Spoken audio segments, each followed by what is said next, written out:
네, 오늘은 비관과 짝퉁 긍정을 넘는 승리라는 제목으로 말씀을 전하겠습니다.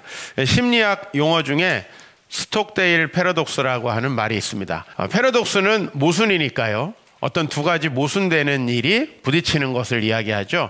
스톡데일이라고 하는 사람은 이제 월남전에 참전했다가 살아남아 돌아와서 나중에 부통령 후보까지 올랐던 미국의 해군 장교 이름입니다. 자, 이 말은 어떻게 만들어지게 됐냐면 이제 제임스 콜린스라고 하는 저자가 스톡데일이라는 사람을 인터뷰하는 내용이 책에 실렸는데요. 영어 제목으로 Good to Great이에요. 그러니까 뭐 좋은 곳에서 위대한 것으로 뭐 이렇게 우리가 번역할 수 있겠죠. 그 내용은 이렇습니다. 이 스톡데일은 월남전에 참전했다가 8년 동안을 정말 열악하기 이를 데 없는 이 하노이에 있는 수용소에서 지내면서 잘 건강하게 거기서 8년을 이겨내고 석방을 받아가지고 후에 군 생활도 6년을 더 했고요. 그 다음에 나중에 부통령으로서까지 이렇게 올랐던, 그러니까 많은 월남전에 참전했다가 포로로 된 사람들이 너무 혹독하고 고문이 심하고 그랬기 때문에 대부분 살아남지 못했을 뿐만 아니라 외상 후 스트레스 장애를 통해서 그 끝나고 삶이 많이 망가졌던 거에 비해서 이 스톡데일이라고 하는 사람은 월남전을 이겨내고 아주 건강한 삶을 살았기 때문에 이 사람에게 이제 그 비결이 뭔가라는 걸 물어보게 된 거죠.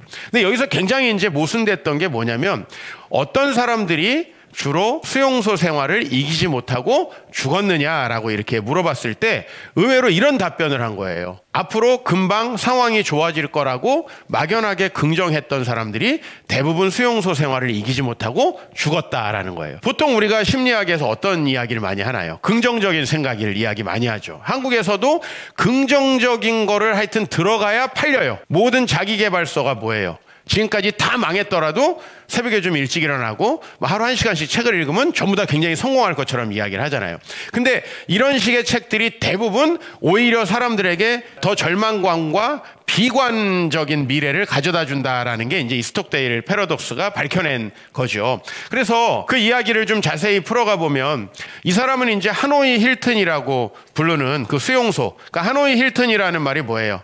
세계에서 최고 좋은 호텔, 힐튼 호텔의 하노이 뭐 지점 같은 뜻이잖아요. 근데 이 수용소가 열악하고 힘들었다고 합니다. 그래서 미군들이 하노이 힐튼에 다녀왔다고 이렇게 역설적으로 이야기를 하는 거였죠. 그렇게 혹독했는데요. 주로 이제 거기서 이겨내지 못한 사람들은 긍정적인 생각을 하다가 비관에 빠져서 죽더라라는 거예요. 이런 거죠. 예를 들면 책에 나온 내용이 그렇습니다. 이 수용소에서 저 사람들이 풀어줄 것 같지 않은데 많은 사람들이 기대를 했다고 그래요. 이번 성탄절 때는 아마 우리를 풀어줄 거야. 성탄절에 풀어주지 않으면 그 다음에 기독교 절기가 뭐죠? 이 대부분의 미군들이 당시에는 기독교인이잖아요. 그죠? 지금도 미국에 기독교인이 많지만 뭐 60년대에는 거의 대부분의 미국인들이 기독교인이라고 봐도 과언이 아니거든요. 그러니까 성탄절에 풀어줄 거다 생각했는데 안 풀어줘요. 그러면 그 다음에 이제 이스터, 이제 부활절에 풀어줄 것이다 생각을 하는 거예요. 안 풀려나면 땡스기빙이죠. 이렇게 이제 계속 그 다음에는 풀어줄 거야 하는데 몇 번 막연하게 기대하다가 풀려나지 못하게 되니까 이제 우리는 풀려날 수 없는구나. 여기서 죽겠구나. 라고 생각해서 실제로 이제 그 똑같은 음식을 먹어도 영양 상태도 좋지 않고 운동을 하거나 자기를 관리를 하지 못하다가 빨리 수용소 생활을 견디지 못하고 죽었다는 거예요. 이 스톡데일이라는 사람은 그러면 어떻게 했느냐? 거기서 철저하게 운동을 하면서 그 적은 음식으로도 자기가 건강하게 장기적으로 이 안에서 살아남을 수 있는 대책을 세웠다는 거예요. 저 사람들 베트콩 사람들 쉽게 우리 내보내주지 않을 거야. 그죠? 그리고 환경이 혹독한데 내가 이렇게 건강을 관리하지 않으면 살아남기 어려워. 그래서 그 혹독한 환경을 인정하고 거기서 살아남아서 이제 후에 제대를 하고서요, 대부분의 전쟁에 참여했던 미군들이 외상 후 스트레스 장애에 시달리는데, 여러분 외상 후 성장이라는 말 들어보셨죠? 제가 몇 년 전에 설교할 때 이 얘기를 했는데 외상을 겪고 극복한 사람들은 오히려 더 강해진다라는 거죠. 그래서 이 사람이 불필요한 기대, 그리고 아무 객관성이 없는 막연한 긍정이 계속 좌절되는 경험을 하면서 사람을 비관적으로 만들고 그 비관이 사람의 미래를 망치게 된다라는 거. 그래서 이걸 이제 스톡데일 패러독스라고 얘기를 합니다.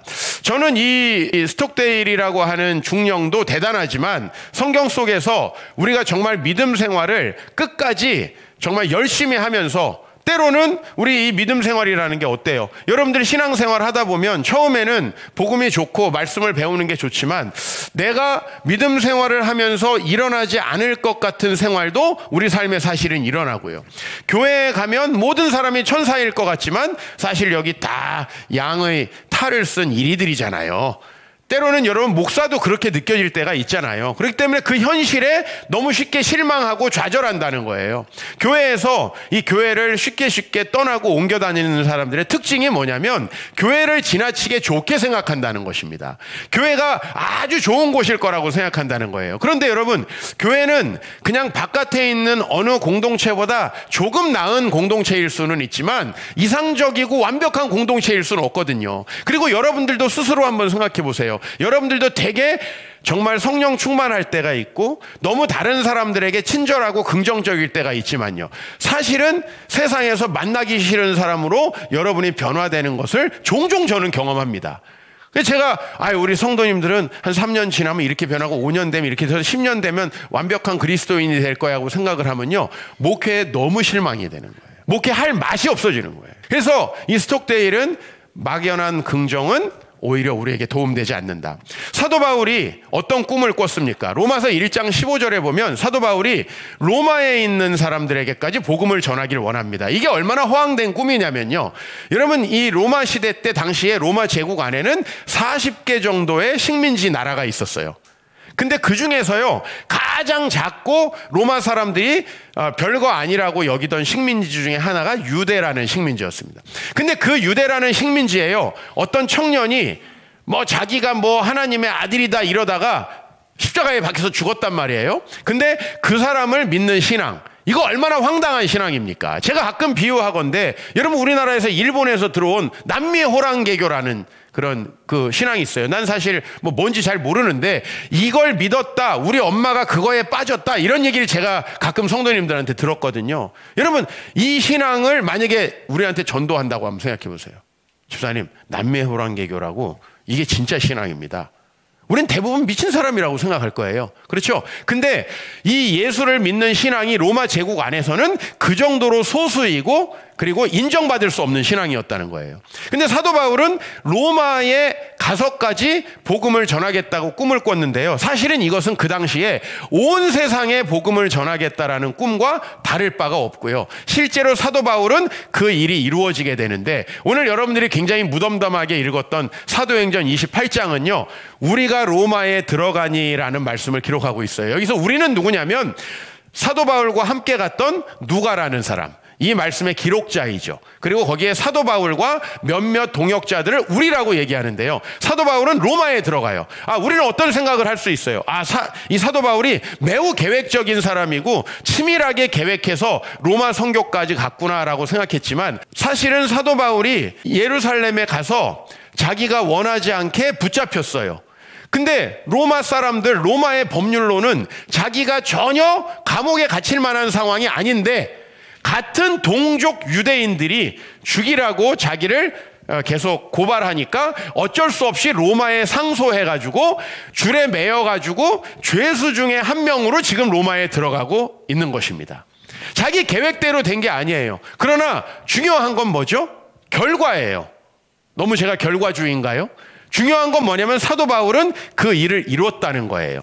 자기의 계획과 치밀한 어떤 전략에 의해서가 아니라 사도 바울이 한 것은 무엇이었느냐라는 거죠. 우리가 그것을 오늘 생각해 봐야 될 것 같아요.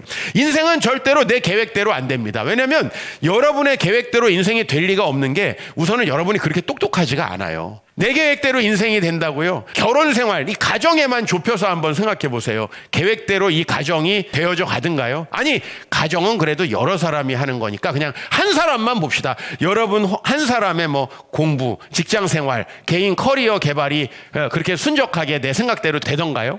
근데 온 세상이 그렇게 움직일 리는 당연히 없겠죠? 그죠? 사도 바울에게도 마찬가지예요. 사도 바울이 계획한 대로 된 게 하나도 없었다고 봐도 과언이 아니에요. 그래서 사도 바울은 이 꿈이 이루어진 다음에 이렇게 되어졌어요. 그들이 날짜를 정하고 유숙하는 집에 많이 오니 바울이 아침부터 저녁까지 강론하여 하나님의 나라를 증언했대요. 로마에 죄수로 갔는데 많은 사람들이 자기 집에 모였어요. 그것은 이제 어떻게 됐냐면 원래 죄수로 가고 있었는데요. 가다가 풍랑이 일어났어요. 선장에게 사도 바울이 얘기하는 거예요.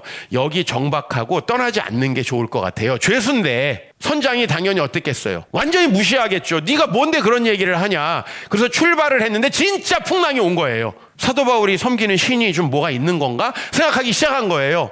그래서 그 다음번에는 은근히 물어보는 거예요. 우리 이제 어떻게 해야 돼? 출발해도 될 것 같아요. 출발하면 육지가 나올 것 같아요. 가다 보면 진짜 육지가 나와요. 그래가지고 거의 이 배가 로마에 도착할 때쯤에는 바울이 선장이에요. 바울이 이렇게 매어는 있지만 실제로 선장인 거죠. 여러분, 어떤 여러분보다 젊은 후배가 너무 여러분에게 적실한 조언을 하고 그게 이루어질 때 여러분 사실 말만 우리가 형이지 사실 그 사람이 형이잖아요. 형 동생이 이제 나이랑 아무 상관이 없어지죠. 사실은. 그죠? 집에서도 조금 더 기도하고 그래도 우리 아내의 말을 들었더니 내가 잘 돼. 이걸 깨닫고서는 나중에 전부 다 남자들이 꼬리를 내리는 거 아닙니까? 지 맘대로 했는데 다 망하고. 그렇잖아요. 사도 바울이 그래서요 2년 동안 자기 새 집에 머물렀어요. 이건 뭐냐면 일종의 가택연금이라고 봐야 돼요. 그러니까 사도 바울은 포승줄에 묶여서 감옥에 있었던 게 아니고요.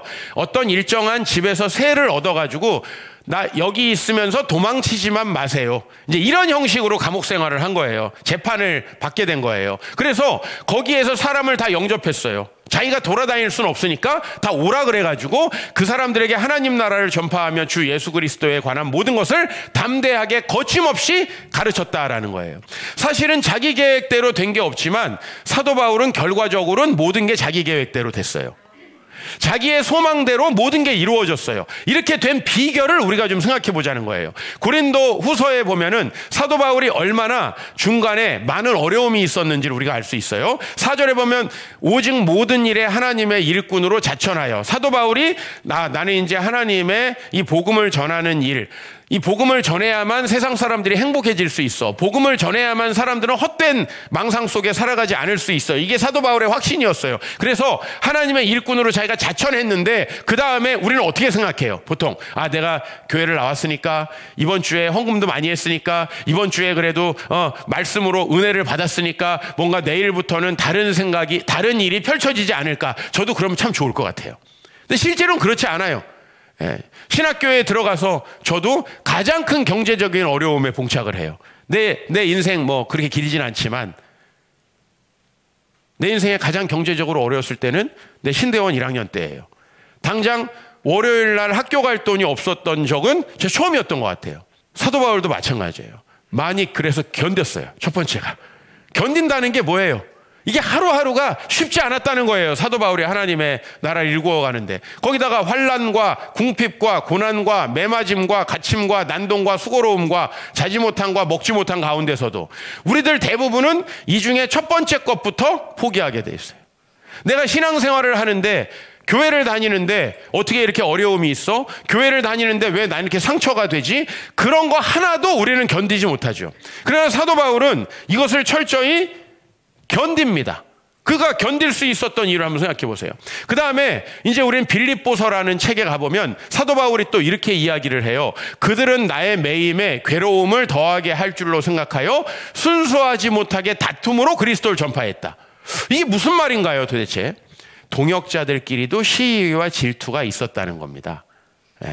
여러분 이 목회자들의 세계에 들어와 보면 목회자들만큼 시기 질투를 많이 느낄 수밖에 없는 분들이 없어요.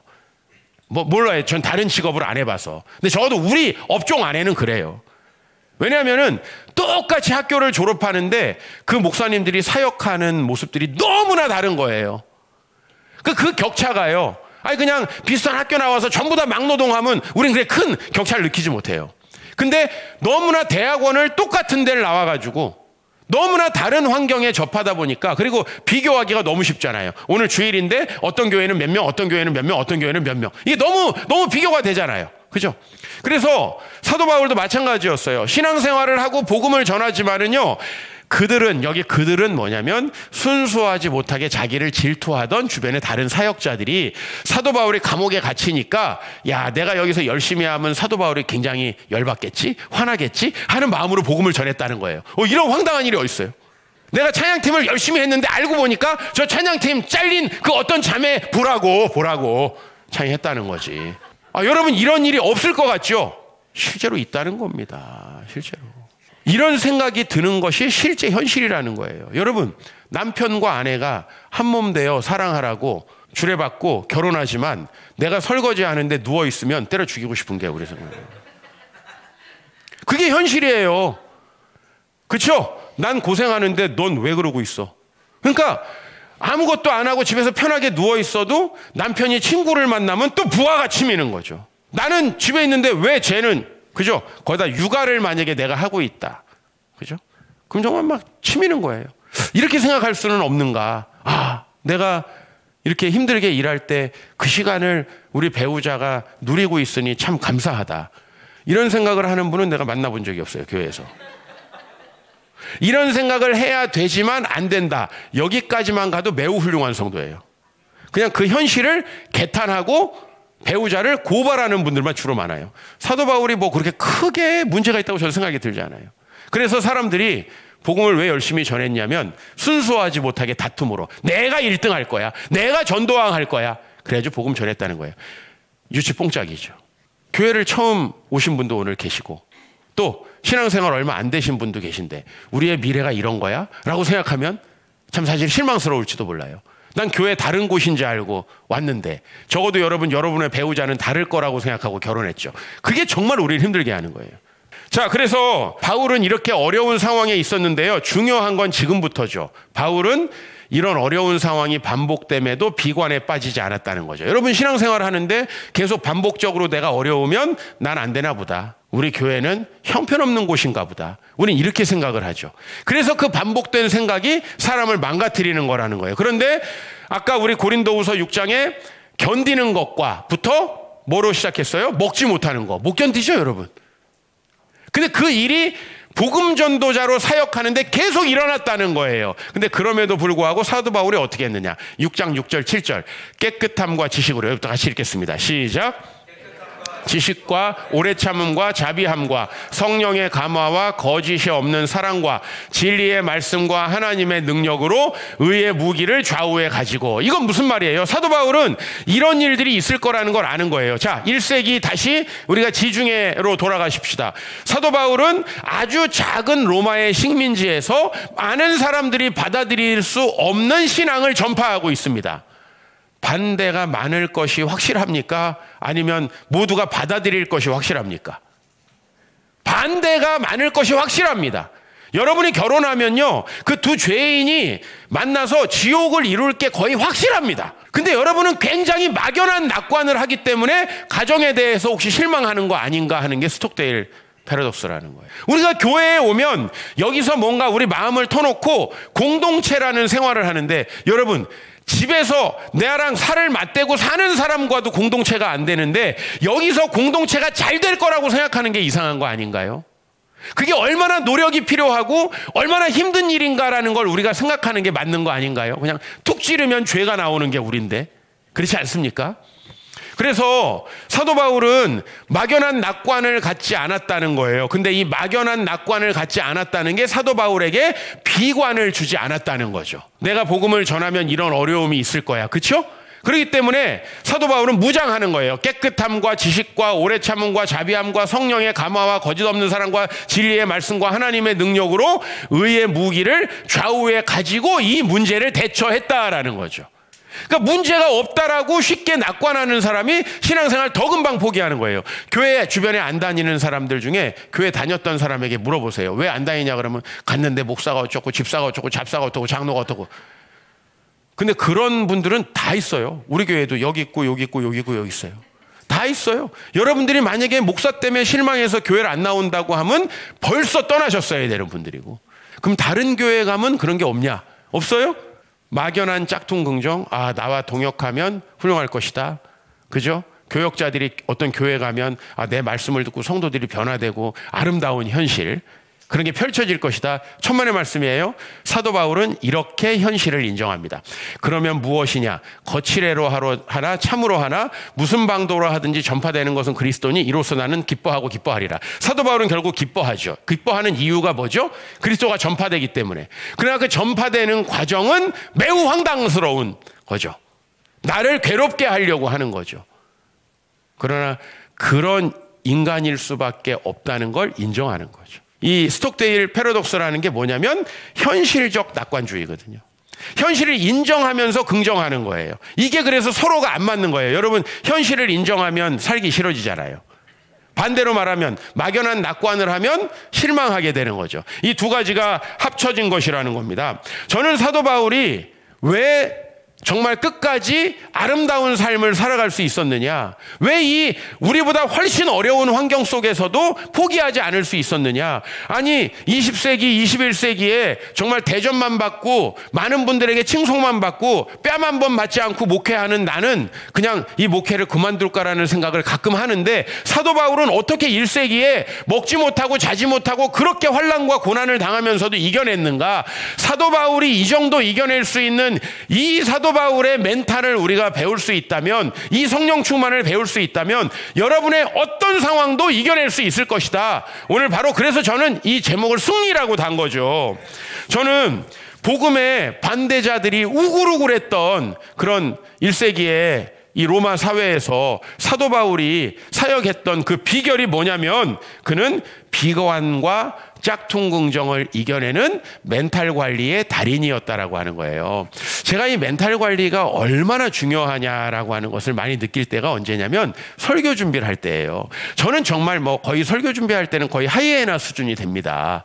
어디서 내가 전하려는 말씀을 잘 밝혀줄 수 있는 좋은 이야기들이 있을까? 어느 책에 어떤 좋은 내용이 있을까? 어떤 성경 말씀을 인용하는 게 좋을까? 수도 없이 제가 하이에나처럼 헤매요. 그래서 그냥 정말 아무것도 같지 않고 남들 보면은 맨날 제가 되게 한가해 보일 거예요. 그냥 저 강이 보이는 그냥 카페에 가가지고 혼자 하루 종일 앉아가지고 밥도 안 먹고 이렇게 있을 때가 제가 많이 있거든요. 하이에나처럼. 근데 어떤 날은요, 하루 종일 앉아 있어도 아무것도 준비하지 못하고 빈손으로 오는 거예요. 그럼 진짜 고기 잡으러 갔다가 그냥 들어오는 어부처럼 되게 허탈해요. 근데 그런 날 제 마음의 특징이 어떤지 아세요? 굉장히 비관적이 돼 있어요.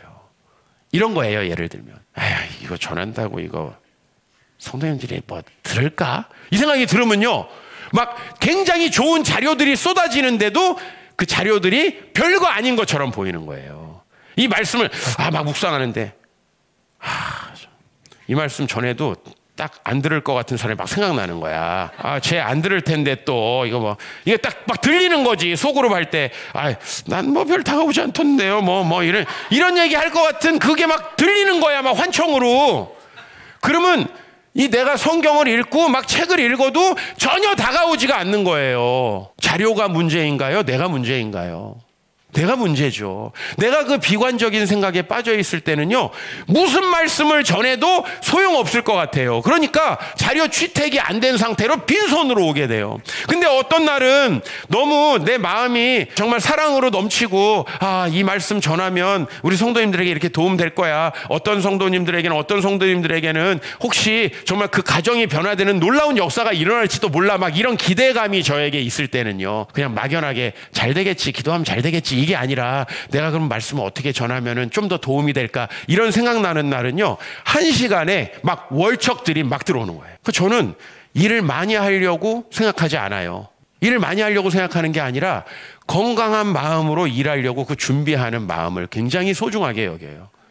제가 건강한 마음을 가지고요, 잠깐만 책을 봐도 막 연관되면서 제가 옛날에 봤던 책까지 다 기억이 나요.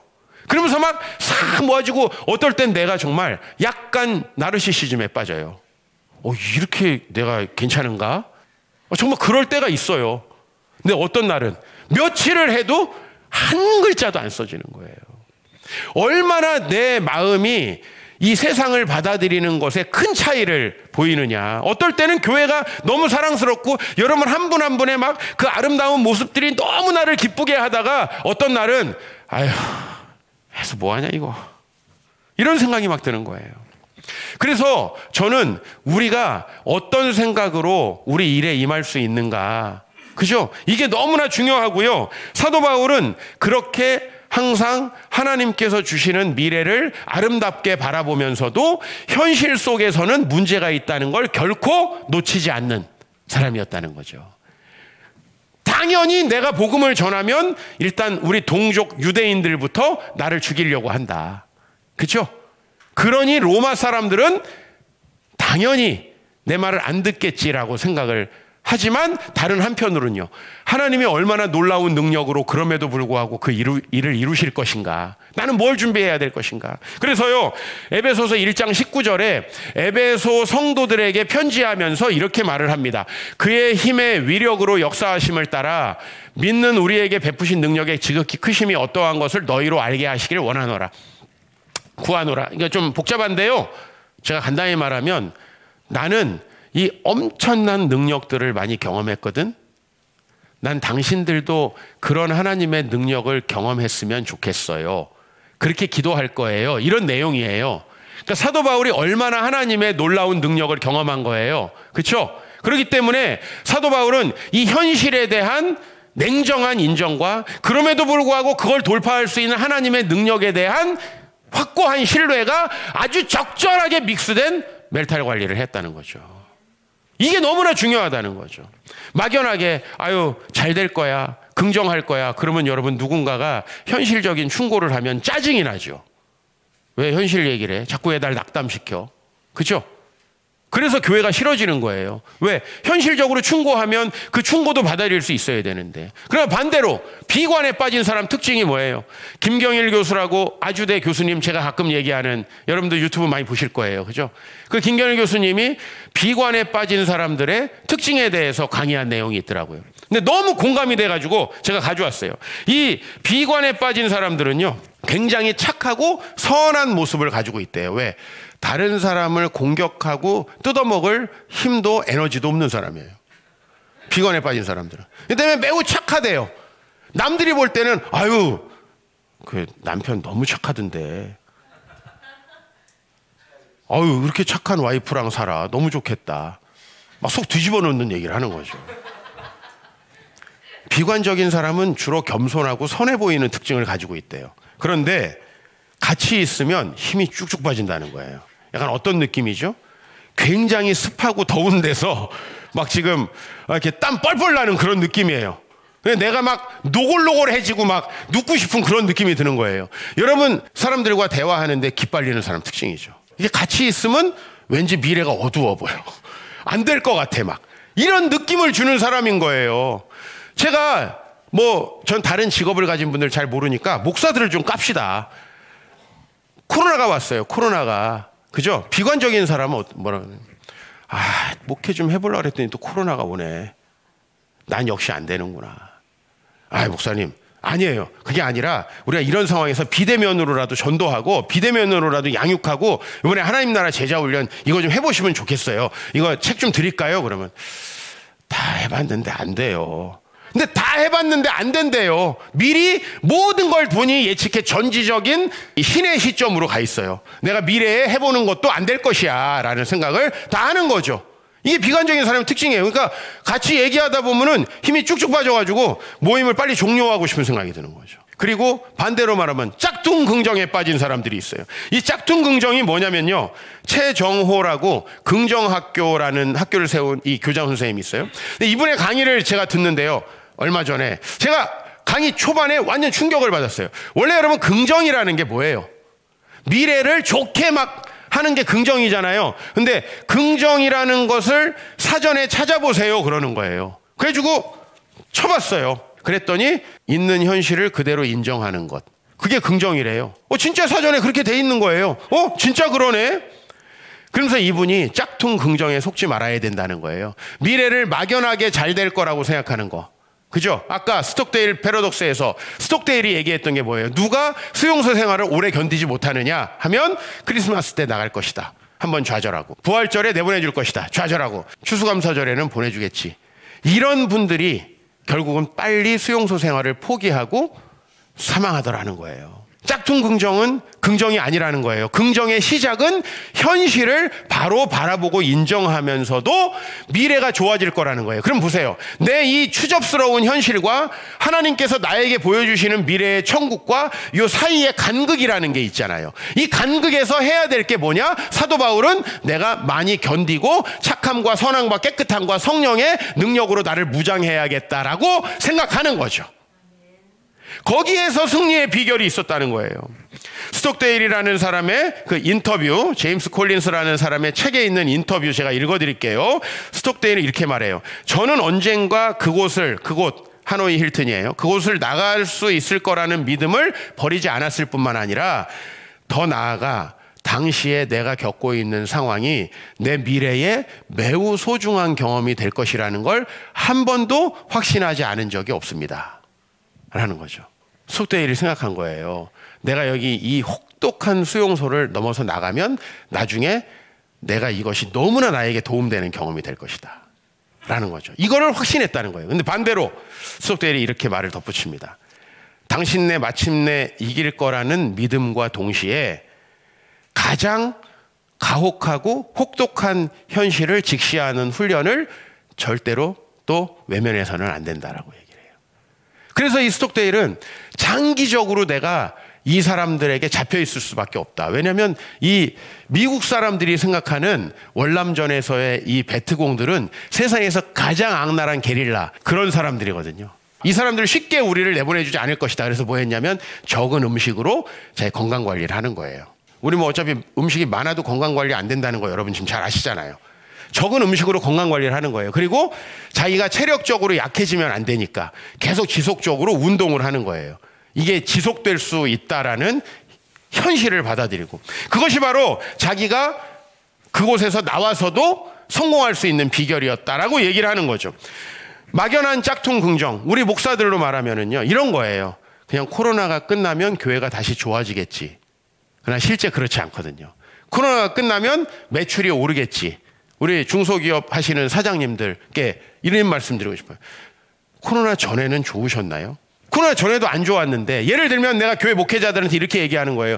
코로나 전에도 교회 문제가 많았는데 사람들이 코로나 때문에 예배 드릴 수 없고 기도할 수 없고 말씀과 멀어져 있는데 어떻게 우리가 예전으로 그냥 돌아갈 수 있겠어요? 그런 막연한 긍정은 안 된다는 거예요. 우리는 지금 2년 동안요 선교지에 가지 못하고 있어요. 저는 여러분의 선교적 열정이 많이 떨어질 수밖에 없는 상황에 지금 있다. 어제 리더 회의 때 그래서 그런 얘기를 했어요. 이제 이번 2월부터는 우리 주사랑 공동체에 가는 것을 인원을 제한하지 말고 각자 떨어져서 따로따로 가더라도 모든 가고 싶은 분들을 희망해서 가야 되겠다. 우리가 언제까지 코로나 끝나면 하겠지. 코로나 전에도 안 하신 분들 많아요.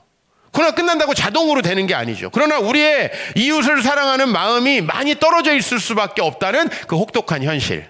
그죠? 저는 인정하는 거죠. 그래서 저는 여러분들과 가급적이면 모여서 기도하려고 했고, 그리고 가급적이면 우리가 양육을 할 수 없는 현실 속에서도 줌으로라도 하려고 했고, 그죠? 코로나가 우리를 막아서는 그 어떤 상황도 극복해 보려고 노력하고, 정말 과자 만들고 쿠키 만들어서 전달하려고 노력하고, 이렇게 열심히 해보는 거예요. 그리고 정말 많은 선교사님들과 연락하고요. 지금 제가 이 2년 기간 동안에 선교사님들이 저희 세미나에 정말 많이 들어오셨어요. 선교사님들과 계속 줌으로 공부하면서 포스트 코로나를 준비하게 하는 그 사역을 열심히 하고 있다는 거죠. 코로나 끝나면 내 신앙생활이 좋아질까? 아니라는 거죠. 왜? 코로나 이전에도 난 소망한 적이 없기 때문에. 우리 교회 그렇게 정직한 분이 바로 우리 유명한 형제하고 권순이 부부예요. 내가 코로나가 끝나면 내 신앙이 좋아질까 생각해 봤는데 코로나 전에도 항상 예배 때 자고 예배를 은혜 받지 못하던 자기의 모습이 보였다는 거죠. 아, 참 이게 거룩한 현실 직시다라는 거죠. 그러면 그냥 내일이면 좋아지고 코로나 끝나면 좋아지고 애가 크면 좋아질까요? 부부관계가 그냥 애가 크면 자동으로 좋아져요? 천만에 그럴 일 없다는 거예요. 좀 더 적극적으로 현실을 인식하고 여러분들이 그러나 비관에 빠지지 않아야 한다라는 거죠. 그죠? 비관에 빠진 사람과 같이 사는 건 너무너무나 힘들대요. 그러니까 여러분, 우리 배우자가 내가 비관에 빠지면 너무너무 힘들 수밖에 없다. 우리가 적어도 그런 사람이 돼서는 안 돼야 되지 않겠습니까? 그래서 오늘 에베소서 5장 18절 말씀을 여러분에게 마지막으로 드립니다. 취하지 말라. 이는 방탕한 것이니 오직 성령으로 충만함을 받으라. 아멘. 자, 오늘 전 이 말씀이 좀 이렇게 읽힙니다. 비관적인 생각을 벗어내려고 우리가 얼마나 쉽게 술을 택하나요? 그죠? 짝퉁 긍정으로 나아가기 위해서 우리가 얼마나 쉽게 노래방을 택하나요? 내 옛날에 많이 불렀던 노래가 뭐라고 그랬죠? 그렇지, 다 알잖아. 나는 문제 없어. 나오면 바로 문제 생겨. 없기는 뭐가 없어. 문제가 있는데. 그죠? 제가 그 노래를 무지 좋아했다는 거예요. 얼마나 제가 문제 있었겠어요. 그거예요. 술 취하지 말라. 왜 그러냐면 술이 먹으면 안 되고 나쁜 거고 이런 게 아니라, 술 취하면요 우리가 성령 충만으로 가지 못하고 중간에 너무 빨리 택해버리는 거죠. 우리 여성분들의 쇼핑 너무 빨리 택해버리는 거죠. 그죠? 기분 좋지 않을 때 그냥 동남아 잠깐 갔다 오고, 갔다 오면 오는 비행기에서부터 더 피곤하죠. 그게 절대로 해법이 아니라는 것입니다. 그렇죠? 제가 그래서 성령 충만함을 받으라. 저는 말씀을 준비하고 책을 읽고 무슨 일인가를 하기 전에 성령 충만하게 되어야 해요. 우리 이루랑 놀아주기 전에도요 굉장한 성령 충만이 필요해요. 왜냐하면 가면 자전거가 높네 낮네 길이 울퉁불퉁하네 온갖 불만을 하거든요. 그거를 버틸려면은 엄청 그래 하면서 이렇게 해주는 게 되게 어려운 일이에요. 제가 교회에 와서 설교를 하는데 여러분들을 보면서 소망을 잃지 않는 거 굉장히 어려운 일이에요. 막 10년, 20년, 30년씩 굳건하게 그 비관적인 자세를 유지하는 분에게 막 아닌 것처럼 이렇게 설교하는 거 정말 어려운 일이에요.